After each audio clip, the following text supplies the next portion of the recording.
Hello and welcome to Happy Horror Time. My name is Tim Murdoch. And my name is Matt Emmert. And if you've noticed, our co-host Tim's voice is a little bit lower today. Now, Tim, tell everyone why. Well, does it sound? I think it sounds pretty normal right now. It sounds pretty normal, but you should have heard. So Friday, Tim, Saturday, Sunday. it was like, hello. It was not pretty. And I went to Matt's house and thank you for giving me a COVID test. Yes, thank God he didn't have COVID, which would have been weird if he came over and then we found out he had COVID. Were you going to kick me out? No, I mean, I don't know.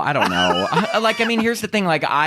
COVID, cold, anything. I don't want to be near anyone with germs. So what I had was I just don't want to be near you. Is basically what I'm trying to say. I had fungus. No, I think you just had allergies. I've never been diagnosed with allergies. Well, I'm diagnosing you. No, you're because a doctor. You said you slept with the window open, right? I did, and look how close it is. Oh my God! So here's the thing. We started out friends. It was cool, but it was all... That's getting to my story, Tim. What happened to you? No, I wanted to tell everyone that a couple weeks ago, I went to Vegas to see Kelly Clarkson, which I know I've talked about on the podcast before, but I finally did it. I went with my really close friend, Angela, and we were in the standing room section right next to the stage, and it was awesome. Were there gay men there? It was like women...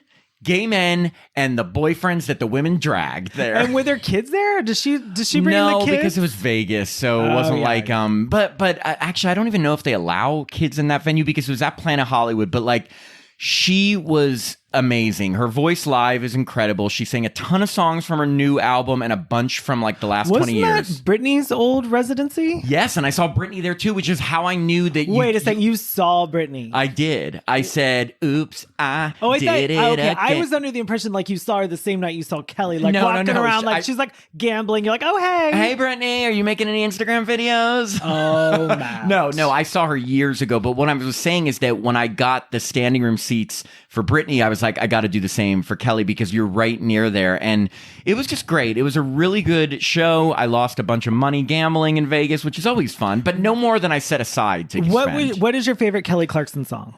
My favorite Kelly Clarkson song is What Doesn't Kill You Makes You Stronger. That song is 20 years old. First off, it is 10 years old. It's only 10? It came out in 2011, so 12 years. All right. Well, it's like you can't beat it. Trust me, I could tell you 20 songs I love, but no song I like better than that. It's just so fun and a great message, Tim. I agree 100%. And what have you been up to, Tim? Wait, I also need to know this. What is your favorite Britney Spears song? Oh, Gimme More. I love Gimme More. I love that whole album, Blackout. When she was that's when she went through the shave my head and bash a window with an umbrella stage. Yeah. Magical my favorite time. Stage. Yeah, magical time. My quick little trip is my boss is so sweet. For one of my birthday presents, she got me a brunch with the cast of The Bold and the Beautiful. Now, just so you guys know, Tim's birthday was a few months ago. It just so happened this came up now. Because I feel like people are going to be like, wait, was it your birthday? No, she gave me a birthday card, and inside the birthday card, it said birthday brunch with the cast of the birthday. It said birthday, and I said, "Oh, it is my birthday." Yes, because if there's one thing Tim's likes almost as much as horror movies, it's soap operas, especially Bold and the Beautiful. Yes, it's the one I've continually.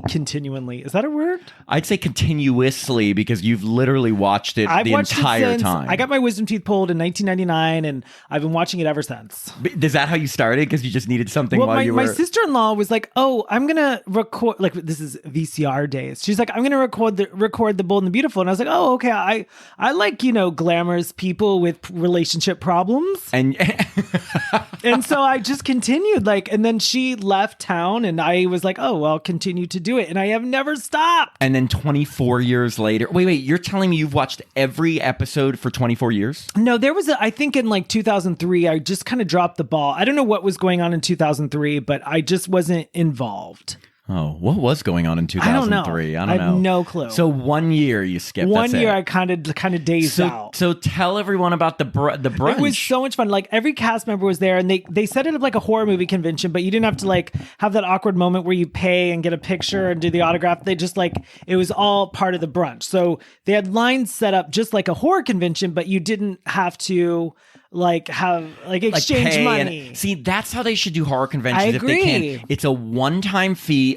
You could still go if you don't want, but if you want autographs, you pay one fee for everyone. I totally agree. It makes I don't know. I mean, that would less probably be awkward. It would be less awkward, and it's like, I don't know. It's just always so weird because especially we go to these horror conventions and we will go up to people we've already interviewed for the podcast to say hi. So we don't pay them because we're not asking for an autograph. We just literally want to say hi, but it still feels awkward, and I hate that. It's the most awkward thing in the world. I mean, But it's got to be awkward for them too, because Right. I know that's what they're there for, but at the same time, you don't want relationships to be transactional. Like, give me the money now, I'll talk to you. Right. All the soap stars were ridiculously nice, and the guy that played Ridge, Thurston, isn't that funny name, Thurston? I He's like that. It makes me sound thirsty. But like, he embraced everyone like Santa Claus. Like, he gave everyone like almost body contact. It was a lot. What kind of body I contact? didn't go up to him this time because I Wait, well then I need to ask, similar to the Kelly Clarkson concert, what was the demographics of the people, women and gays? there was it was all women and maybe like I would say 7 gay guys max. It's all women over the age of 60. See, there was a good amount of male attendees at this concert, at Kelly's concert, but I'm sure 50 to 70% were gay and the rest were dragged by their girlfriends. I thought you were going to say, and the other half were drag queens. And the other half were drag. Who knows? Maybe there were a few drag queens there, but that's so funny. Kelly Clarkson's not a drag queen doable. No, but she does have a lot of songs. It's like, when you're a female pop artist, you always have a big gay background. You have big gay people. No, like it's a gay back following. It's like, think about all the divas you call it, but even though Kelly, I wouldn't call it diva. Divas Live. Yeah, but it's like you always are going to have a lot of gay men are going to like, why is that? It's just gay men love powerful women. That's right. And that's why they all connect to the final girls of Friday the 13th, but not Halloween. Halloween's terrible. How dare you? I feel like you always say that, and then I say, how dare you? So people are like, we've heard you do that. You've done that bit a ton of times. Listen, It never gets old, or does it? I don't know. We're not getting old. We don't age, right? No, I'm frozen. You're frozen. You when mean, let it go. Heart's not Wait, what is open. it? Let it go. I don't sing Disney. You know what? Then what were you saying? I was singing Madonna. Oh, Madonna. That is a good song. That really is a good great song. I love that you're pointing at me. I'm pointing at him. Well, funny enough, I got to tell one other really dumb thing that happened before we get into our review. Because I don't know what I was thinking, but Tim and I were just like, we always, when we're together, if we're like thinking about who we're going to try to get to interview or movies or stuff, of course we use IMDb. So I was looking up someone on IMDb, and I said to Tim, should I look? I can't even say it without laughing. Should I look this up on Ally McBeal? And I said, what was I Ally thinking? McBeal. And just so you know, like listeners, I wasn't looking up anything related to the show Ally McBeal. No cast member on Ally McBeal. I don't know what frame of mind my brain was in to say Ally McBeal instead of IMDb. Should I look this up on Ally McBeal, Tim? I think you should, but I'm gonna what's that called when Freud think of you? What is that called? Freudian slip. Yeah. Okay, I'll tell you why.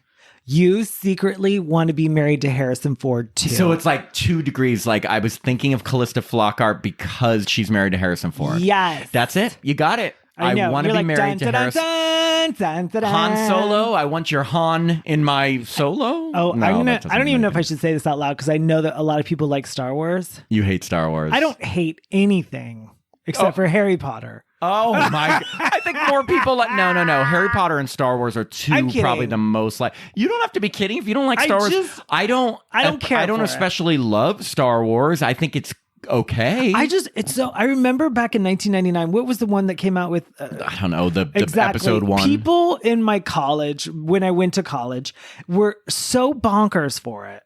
I couldn't connect to it.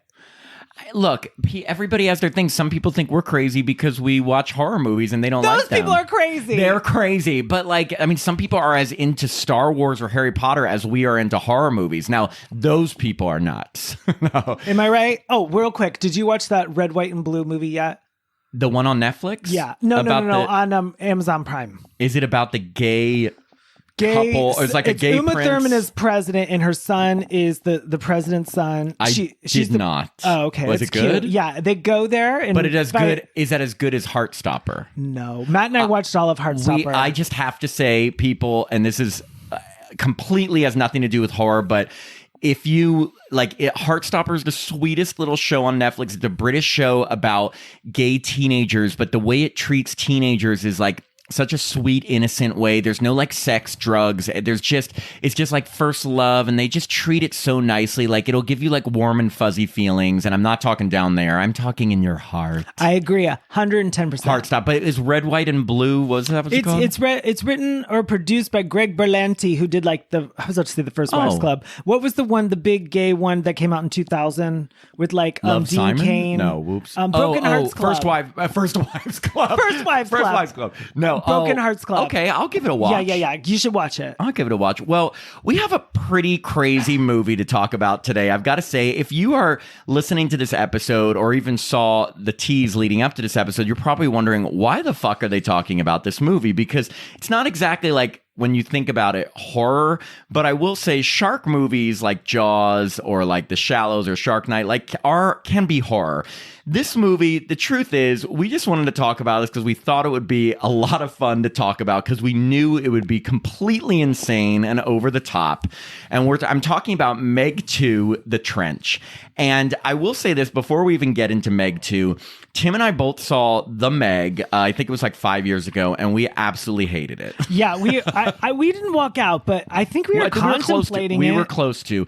We generally don't walk out. I remember thinking the acting was bad, everything was so over the top, and it just didn't. It took a while to get to the sharks, and then when it got to the sharks, it was like PG-13, so you never saw anything. So of course, since we hated the first movie, what did we decide to do? Review the second. Yeah, because I love sharks. And are you watching that show on Shudder called Sharkploitation? No, but I've heard about that. It's like the shark documentary. Yes, it's actually very good, and it really makes you think. Like ever since Jaws, it's really tough. You just can't capture the magic of Jaws. But look, we knew this would be a movie that would be fun to talk about, and this is what I always say for listeners who have not seen it.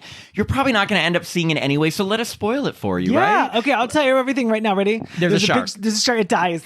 Yeah. So just, I mean, a quick. I don't even want to recap The Meg, but I'll just tell you this first movie. Can I stop you right there for 1 second? Yes. Matt is so dedicated to our podcast. He went back and watched The Meg, and when he said, "Hey, let's watch The Meg," and I said, "No, I'll only watch Heartstopper." That's true. I rewatched the first Meg because I thought maybe Meg 2 would have some like connecting elements that I'd have to remember. It really barely did, except for some of the characters. I will say this: the opening scene to Meg 2 felt like Jurassic Park because it says like millions of years ago in the Cretaceous period, and then it shows it's almost like a sequence of bigger animals biting and killing each other, all ending with a megalodon shark eating a Tyrannosaurus Rex. But it starts with like a small snapping creature, and that gets eaten by a bigger dinosaur, and then eaten by the Tyrannosaurus Rex, and then the Meg jumps out of the water to eat the Tyrannosaurus Rex, and it says Meg 2, The Trench.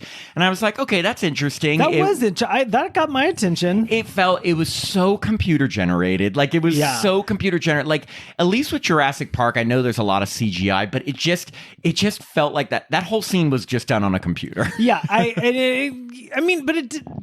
guess how else are you going to do dinosaurs, right? I don't know, but I mean, again, it did show that. But anyway, the whole point of this opening scene is like apex predator back then, and I don't even know how accurate this is, but it probably was. I'm pretty sure it's all accurate. You research paleontology. Yeah, I was just reading about it. It's just showing that the megalodon shark from prehistoric times was like the biggest creature out there, except for the fact it was in water, so I don't know how it would get to these dinosaurs. Well, first off, how do scientists even study sharks? I mean, they're still the least known about sharks. Oh, you mean versus dinosaurs? Yeah, well, I mean, that's so. You're right. I mean, I was just gonna say it's easier to. Well, I mean, that's what there's. There are no dinosaurs. There's what is it called? The oceanographers and not oceanographers, marine biologists. Did you know the only A+? Well, I got an A+ in high school because I brought in the movie Jaws. In what class? Marine biology. Just because you brought in Jaws. Yeah, the teacher was a soccer coach. I'm not saying he was like the tough best learning teacher. curve there, huh? He was like, he goes, if someone brings in Jaws, I'll give you an A+. Oh my God, did you even have to do like a report on it? F no. So wait, you brought, by the way, you're allowed to say fuck. Fuck no. Wait, you brought a Jaws and got an A+.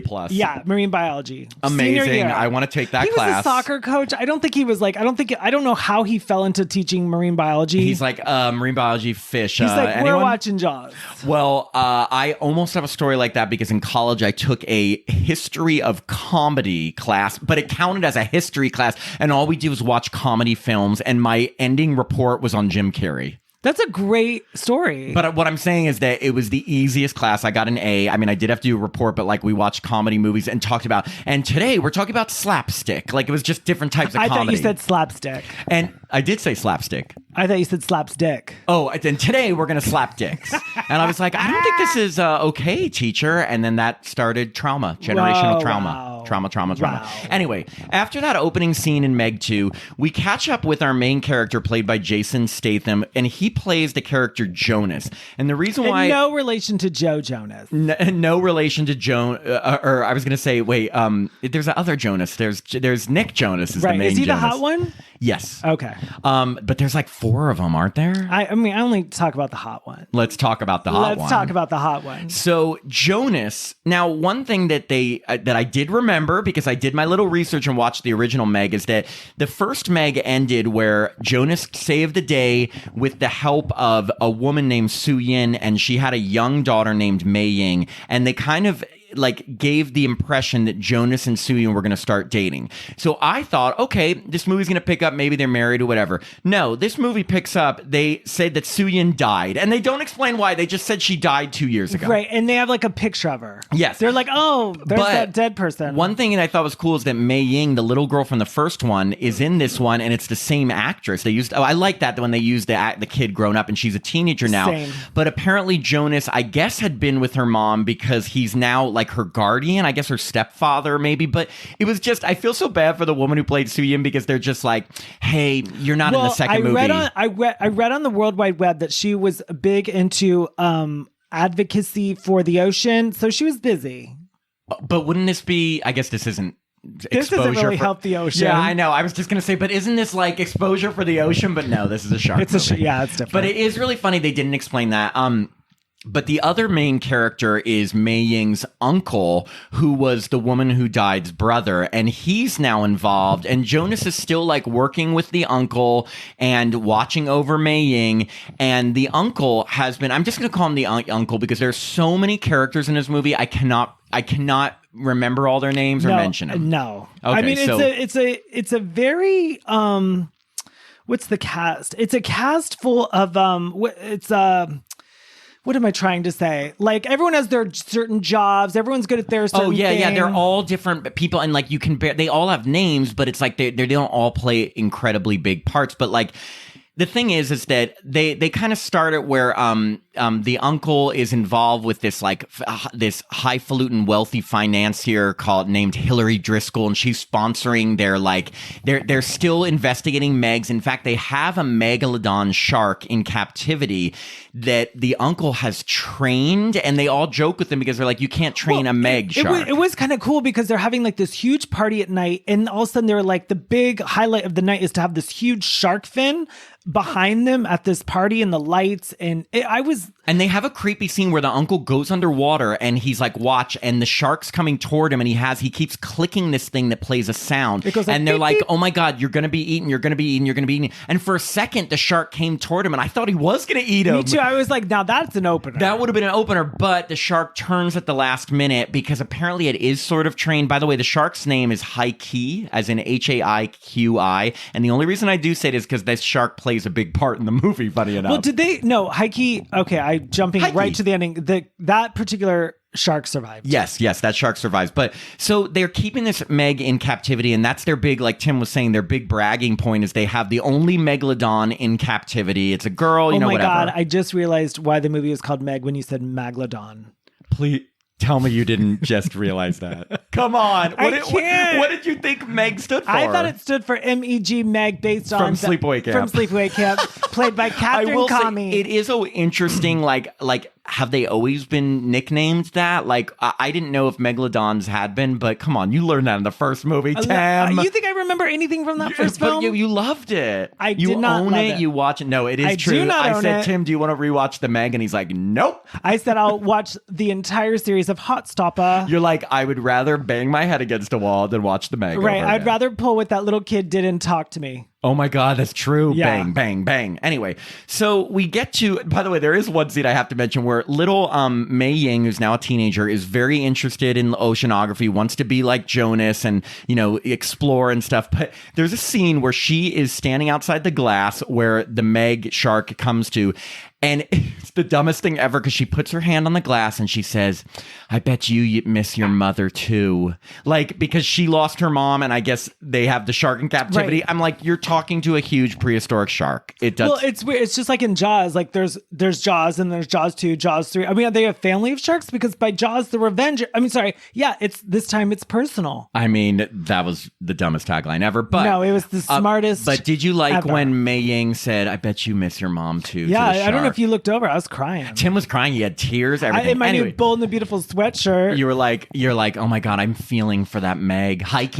Wait, what's Meg stand for again? Megalodon? Megalodon. Megalodon. Yeah, like it's just their nickname for the shark. It's I'm just going to big- call it Megadon. I love that you're like, I just realized. I didn't. I mean, I was You're like, I listening- thought it was named after the main. I was like, but there's no girls in it named Meg. I so- just thought it was like a cute name for a shark. Hey, Meg.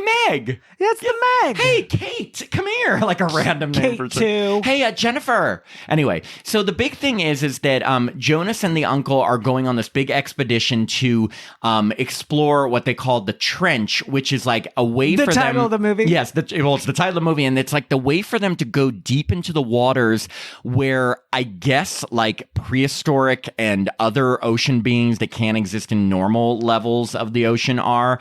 And they're going in their little submarines, and there's a few workers with them. And right away, they realize that even though Jonas told Mei Ying, you cannot come with, she snuck into one of the pods. Which was with these people being scientists and everything and checking everything twice. Yeah, they how did totally- they let a 14-year-old girl sneak in? And of course, he's right away like, turn back. And they're like, no, let her come. And she's like, nothing is going to happen, which of course is the kiss of death for anything when you say nothing's going to happen. I'm kind of glad she was there because without that 14-year-old there, as annoying as she was, I thought it raised the stakes for some kind of excitement. Oh, yeah, because he I had to didn't- protect her. I knew Jason's, how do I say that last Statham. name? I knew he wasn't going to get hurt. Yeah, well, but here's the thing. What happens is Heike, the Meg that they have in captivity, breaks out of captivity in like the easiest season. Like literally, they've had this Meg shark around and it never's broken out. And then when it does break out of the cage that it's in, it looked like it was the easiest thing to do. Oh my gosh. Okay, so obviously you've seen Jaws 3 in 3D. Of course. Do you remember when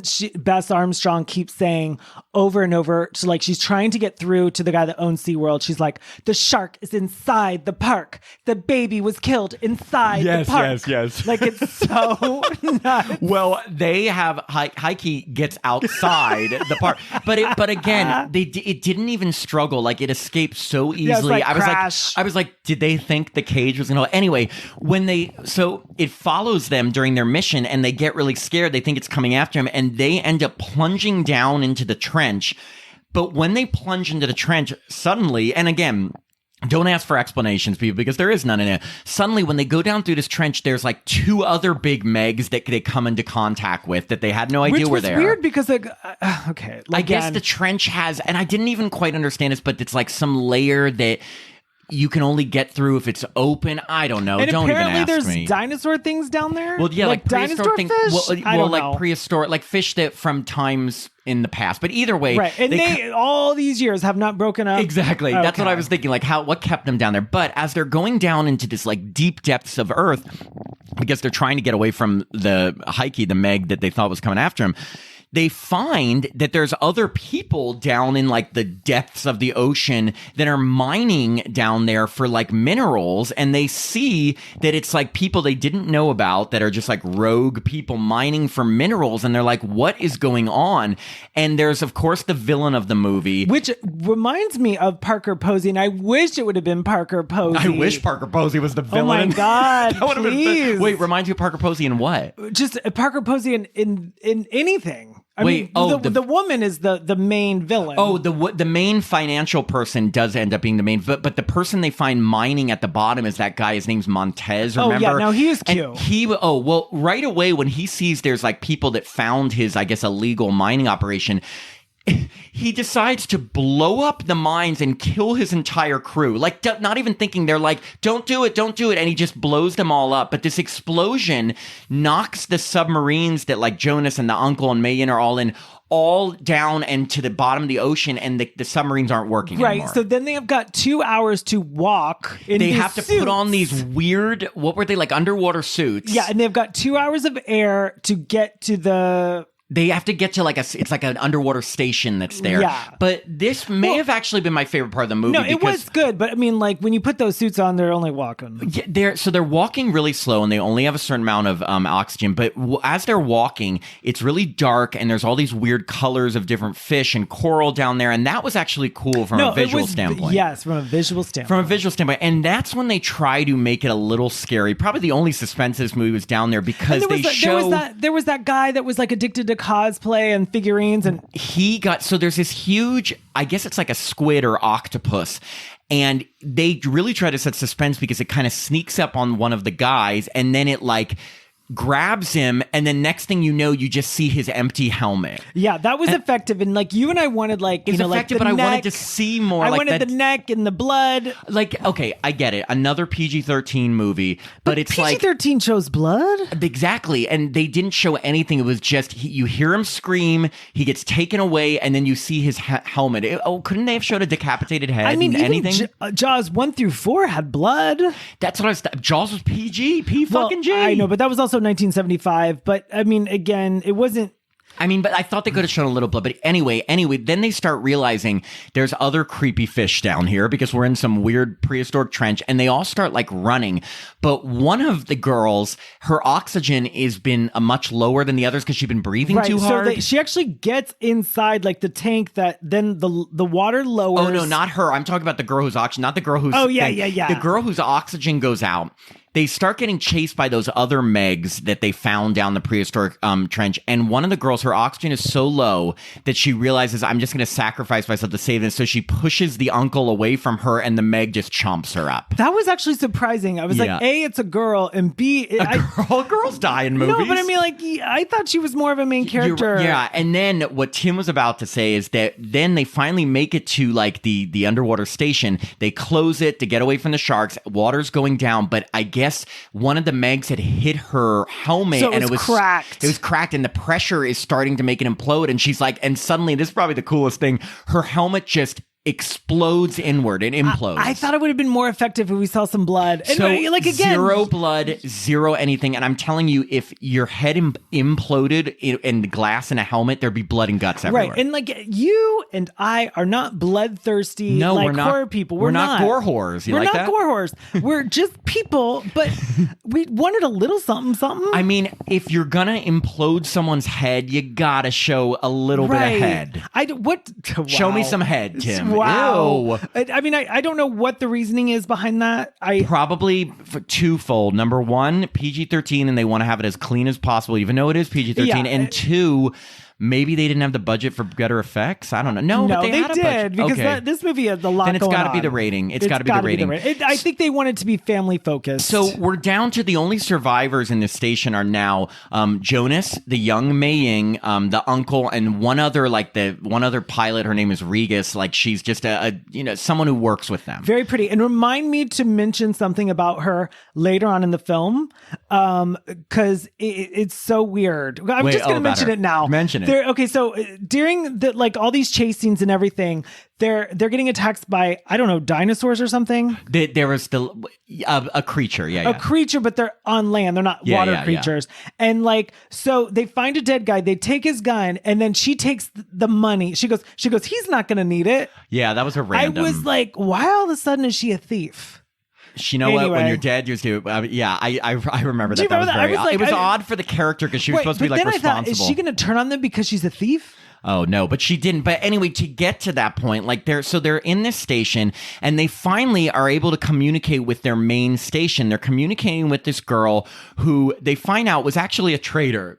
and wanted to get them down there. And she like says she like gets rid of the escape pods and starts filling the station they're in with water because she's working with the rich woman, Hillary Driscoll, and she wants to get rid of them. Right. And she looks like the girl that played Alicia Silverstone's replacement on the TV series Clueless. Oh my God, that's such a reference. But that's sort of, yeah, she's blonde and like she has that look with the glasses. Yeah. I mean, I thought, and I thought it was kind of cool that they made such a character that was so kind of basic into like a villain. Yeah, and her name was Jess. And I did kind of like it that the two women were the villains. I know. I was like, oh, this is good. Yeah, I did like that. So there's all this stuff. So Jonas is trying to like get another way for them to get back to the surface as it's like filling with water. Then he has this big run-in with the guy Montez who had been the miner who had blown up his crew. Did you find that he looked like Sofia Vergara's husband, Joe Magliella from who, Magic Montez, Mike? the big villain? Yeah.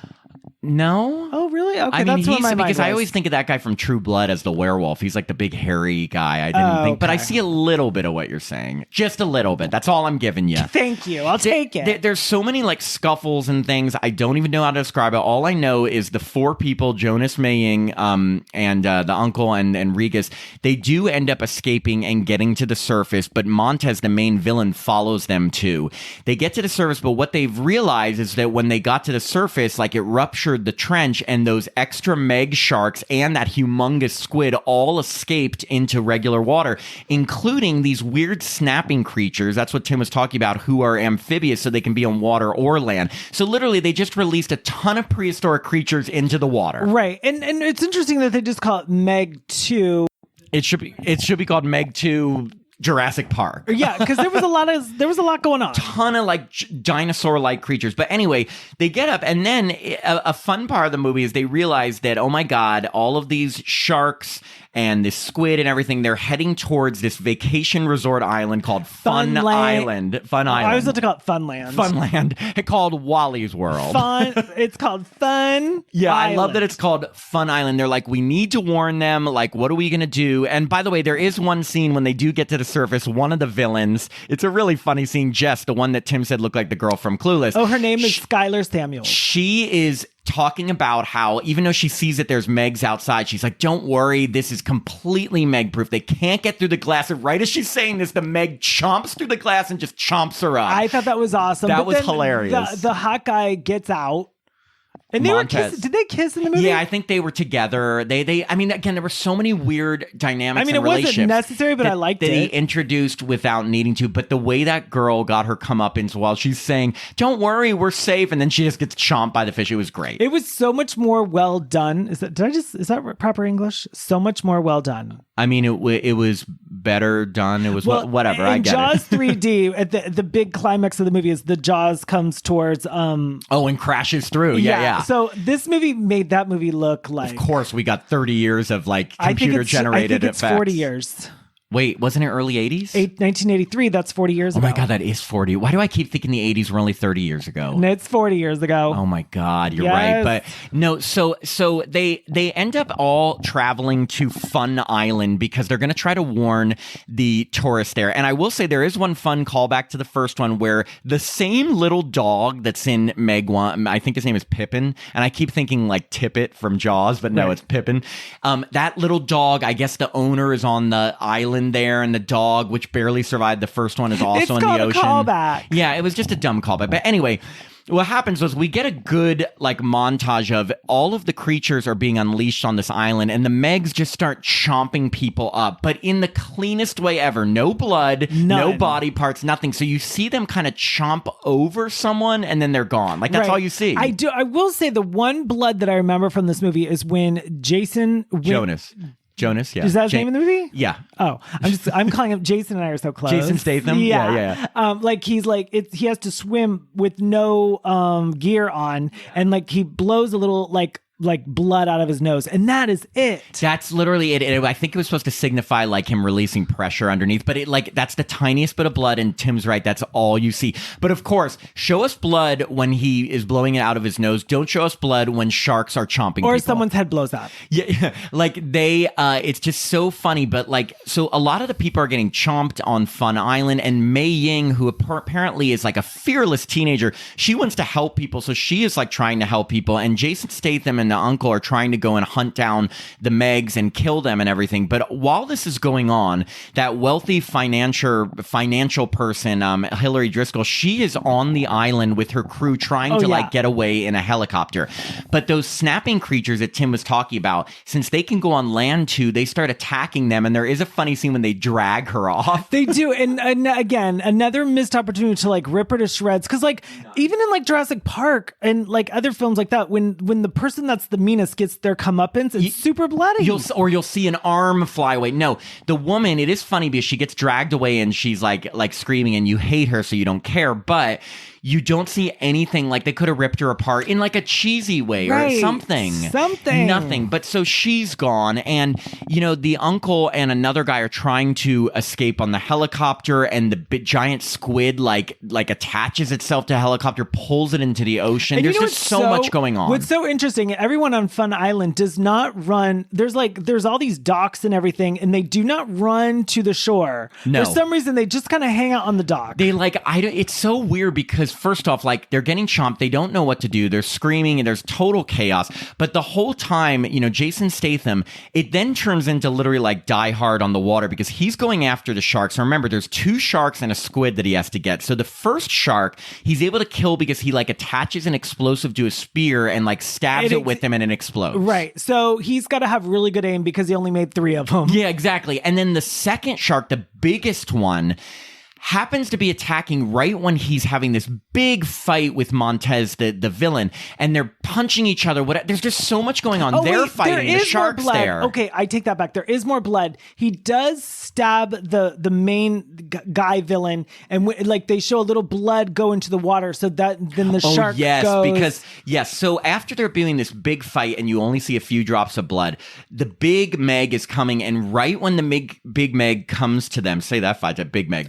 I can't do it. Jason Statham like kicks Montez right into the Meg's mouth, and he like chomps and just eats him. Right, and I got hungry. I was like, "Oh, give me some of that popcorn." You're like, "Give me some." Well, you did think he was cute, so maybe I did think he was cute. Well, so now both of the Megs are dead, but then there's this really weird sequence where the squid, which is like pulling the uncle, and then they're.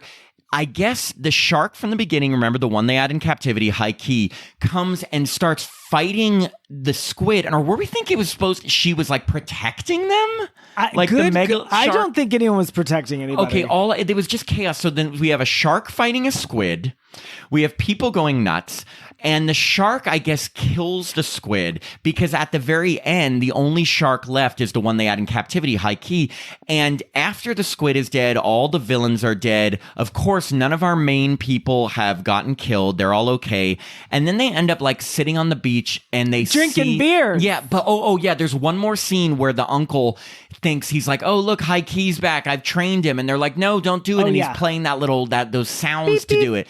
And then High Key turns away from him and goes off into the distance. So we're left with, okay, there's only one shark left. She's kind of good, but she's still out there. Right. Like, I still think she'll eat people. Exactly. She's still a megalodon. And also, they have this weird conversation at the end, which is completely unresolved. They're like, well, you know, I think maybe she mated with the other sharks. What if she's pregnant? And they just leave it at that. And they're just literally like laughing, like whatever. And I'm like, are they just doing that to set up a sequel? Probably. I'm sure the movie called made Pregnant Meg? How much did the movie cost to make? The movie made 129 million. How much did it make? And just so we know, like we have totally summed up a ton of action sequences at the end. But I will say it's impressive acting. It's impressive action scenes. Yes, but again, for me, maybe a little less could have done. Look, this is what I'll say about this movie overall. There was just so much going on. It was hard to just keep track. Like, I think what made a movie like Jaws or other shark movies that I like successful in my mind is that they are simple. It's not over the top craziness like Jaws. A shark is hunting down people at the beach, in a small one by town. one. Exactly. Like this, we have, not only do we have tons of prehistoric creatures and a trench, then there's villains that are mining and people that are sabotaging Remember things. when they held up in the rock and they're like, that rock is worth $1 billion.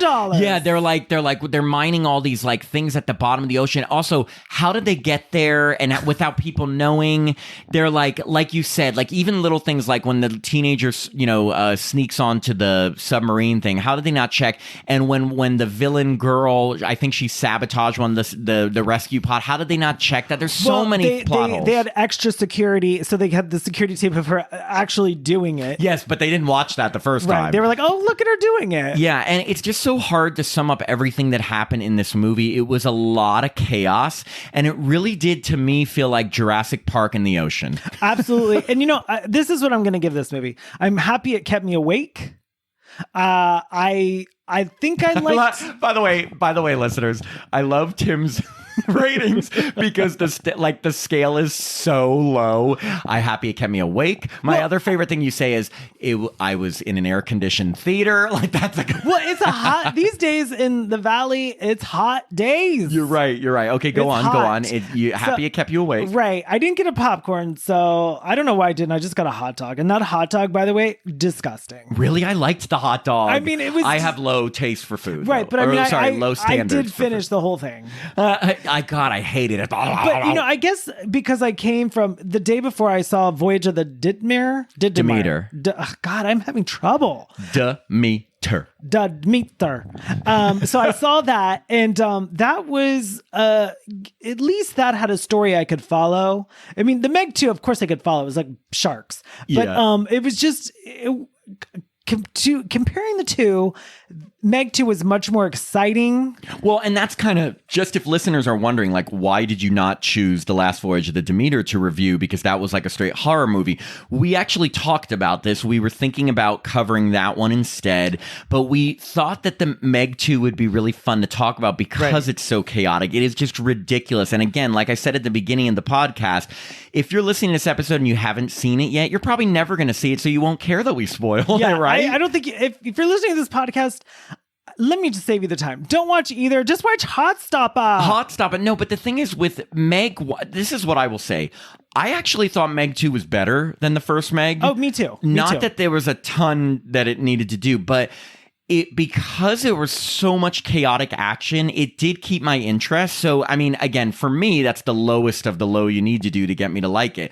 I mean, did I like it? No. But would I recommend it? No. Do I think anybody should pay for it? Probably not. I would say if I was 12 years old, I would love it. It's so visually stimulating, but so is like if I just jump up and down and scream. How often do you do that? All the time, Tim. No, it's just like, look. Certain scenes, in terms of like whether it was scary, no, there were the scene when they were walking underneath the water in the dark. Yeah, that was the only time when there was a little bit of suspense. Right, and I mean, I don't know. I'm pretty sure everyone is scared of drowning. I don't know. Oh God. You know what I mean? No. You're 100%. This is another. Actually, you brought up. This reminded me of another thing I didn't like about this. None of these characters were ever scared. Yes, the teenager Mei Ying looked scared at times, but like anytime they faced some sort of obstacle, whether either their suit was not going to last or their water was filling up, they just seemed so calm. And again, even the thought of that happening makes me want to shit my pants. Oh my gosh. And there were so many times like, okay, so Jonas had to swim and then like open something to like, how did he know the codes? And how did he know the codes to let the water out of where they were? And also Jonas, like, by the way, talk about Bruce Willis in Die Hard times 10. He was willing to take on any feat, and he was literally willing to sacrifice himself in a second, didn't fear death, didn't fear drowning. Every time there needed to be something done, he jumped right into it, didn't care if he had a suit or not, didn't care what sharks were there. Oh, we forgot to mention the scene when he is fighting off the sharks. There's one funny part because it's so ridiculous. The propeller? before that, one of the smaller shark, before he blows it up, it like comes up to chomp on him, and he starts kicking it with his feet. Like, this is a huge shark. Like, but of course, his feet won't get chomped. Remember that? I mean, I guess his feet could kill someone. And we totally forgot. I guess I missed it in all the chaos. The way he does kill the biggest of the sharks, he takes a propeller from that helicopter that went down the water. He holds it up, and when the big Meg jumps to chomp him, it lands right on the propeller, which goes through its head. Which, I mean, I thought that was creative. That was creative. I will say they are making megalodon sharks look really dumb. Like, it just jumps onto a blade. But I mean, I guess our sharks thinking about, they're literally making these sharks out like all they want to do is just kill people. I think, well, they are man-eaters. They are they man-eaters? Yeah. She's a man-eater. I mean, are you a man-eater on Saturday night? Oh, here she comes. Take it, Tim. She's a man-eater. You're saying the same line that I did. I can't sing because my voice. Again, the over-the-top action, it kept my interest. So it's not like, look, by no means did I dislike or hate this movie. I just didn't necessarily like it. You know, like, it's just so much chaos. I was into it because I love sharks. I love Jaws 1, 2, 3, 4. I love them. But I mean, this doesn't hold a candle to Jaws. No, because there is something to be said for good stories and good characters and good acting. Yeah, I know. Well, who'd have thought, right? Who'd have thought? But I mean, what I will say this is that at least I think this movie knows what it is. What I mean is that you can it's not, see the money. It's $139 million. Yeah, it's not trying to be serious, straightforward, direct. It knows it's like, we are going to throw over the top the biggest sharks ever, the biggest action ever, no blood. Tons of people getting chomped up, no blood. Tons of craziness, millions of characters, millions of fish. But again, I know I've repeated this, but I just have to say, it really started feeling Jurassic Parky when those snapping creatures came onto land. Totally. And because it was too much. It was too much. Even the way they were editing it, like, all that was missing was the score. No, no, no, no, no, no, no, no, no, no. But you know what? John Williams, he'd be like, I love John can you Williams. imagine? Hey, John Williams, will you do the score for Meg 2? Fuck no. I can't even remember the score, except I do remember the last song. Was there a score in this movie? The very last song was something about Stacy's mom? Or was it? What was it? It was the song. No, it was I think it was a Chinese version of Hey Mickey, You're So Fine, You're So Fine. No, sorry. Not that movie. It was a Chinese version of That's Not My Name. That's not right. my name. You call me Stacy. You call me out, but it was using I think it was Chinese lyrics, because this movie, well, first off, it takes place, there's a lot of Chinese actors in it, I think, but it takes place in, I think it's off the coast of China. Pasadena. I'm not even sure. It takes place in Pasadena. No, but apparently I will say this movie made a ton of money in China. $255 million? Well, that's worldwide, but in China, apparently way more than the U.S. So I think in the U.S. it's like, doing so well, but in China, they love this movie. It's made a ton of money. You know what movie they didn't like? Jaws 4? I don't know. Oh, I was like, what? Yeah, but I mean, that's the thing with this movie. Like, should you run out to see it? Absolutely not. I think so. But I hope at least people enjoyed us talking about these sharks. Right? I hope so. Do you think there probably is going to be a Meg 3? Oh, totally. You know what's weird is, like, the other night before I went to bed, I turned on Shudder. I don't even know. Pluto? There's a Pluto TV. Yeah, Pluto TV. Or what's the other one? Tubi. And I watched a movie called Red Water starring Christy Swanson and Lou Diamond Phillips. Oh, God. And they had a shark, and, like, it was not all a couple of the scenes there was a CGI shark, but there was a couple scenes where the shark was like a real, like, you could touch it. Oh, like a real shark. Yeah. Well, this brought like stock footage of a shark. Wait, you know what I was going to say? You know what movie this movie was better than? Because if we're going to talk about, it wasn't that great, but at least it was better than some. That movie with Alicia Silverstone, we talked about the Requiem. That was not good. I mean, literally, remember that was like show some stock footage of sharks moving around and then show CGI. Like, again, but the budget on the Meg, of course they can invest in great CGI, but it's so over the top. You know what? It felt a little bit like a sci-fi movie. It did, but I will say sometimes the creatures on land looked pretty good. Those look better than, because I guess the sharks, they're just so over the top, but those snapping creatures, because they're smaller. It's too hard to add water on top of a CGI. Like, it just, no matter what, it's going to look fake. And it's just so over the top. But I mean, I will say this. I hope if they do Meg 3, they don't have even more characters. Again, they had a squid, sharks, snapping creatures, like, or at least call it like Ocean Park. Right. Or prehistoric Ocean Park. Add a character from And Just Like That. Preferably SJP. Let's have look. You know what this movie needed? Sarah Jessica Parker. Che Diaz. She's like JDS. She's like, you know what? And just like that, I got chomped up And by a just Meg. like that, my crew is eaten. Just like that, my new shoes got eaten. Oh wow! You Not have my to throw a something pun. Blonix. Throw like a pun. Like wait. Like wow. I guess I'm really gonna have to swim into getting some new shoes. You know she always does dumb She goes the puns. little chomp chomp. She's like, wow, did they chomp those up? I mean, my shoes were fish food. More puns, Carrie. Oh, God. Anyway, that is our review of Meg 2. If you didn't see it, don't feel bad about it, but hope you enjoyed us making jokes about it. Just watch Heartstopper. Yeah. Well, yeah, exactly. If you don't want to watch Meg 2, watch Heartstopper on Netflix. It'll warm your heart, right, Tim? Right. Unlike those dumb sharks. Anyway, thanks, everyone. Bye.